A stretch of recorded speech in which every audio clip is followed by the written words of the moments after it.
Absentee ballot history, landmark legal cases. Imagine being away on election day and still wanting to vote. That's what absentee ballots are for. They let people vote without being at the polling place. Over the years, many court cases have shaped how absentee voting works today. These cases made sure voting is fair and accessible for everyone. One important case happened in 1968. Black voters challenged local officials who only gave absentee ballots to white voters. The court found that this was unfair and broke the law. It was a clear example of how absentee ballots could be used to discriminate. The court ruled that denying black voters access was unconstitutional. This case pushed states to make sure all voters, no matter their race, could use absentee ballots fairly. Another key case was McDonald versus the Board of Election Commissioners in 1972.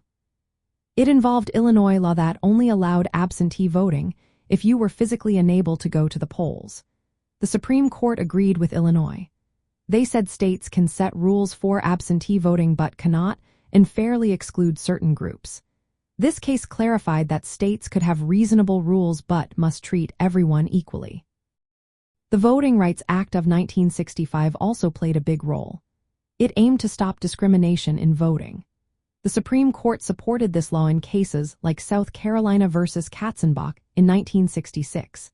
This decision confirmed that federal authorities could step in to prevent unfair voting practices, including those involving absentee ballots. It meant certain areas had to get approval before changing voting laws to protect minority voters. In recent years, debates about absentee ballot rules continue. Some worry about election security, while others want to make voting easier. These legal cases helped shape the rules that protect your right to vote by mail. They show how courts have worked to make absentee voting fair and safe for everyone.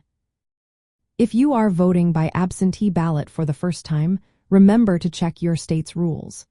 Request your ballot early so it arrives on time. Follow all instructions carefully to avoid rejection. Absentee voting is a helpful way to participate when you cannot be at your polling place. Thanks to these legal cases, it remains a protected and trusted method to cast your vote.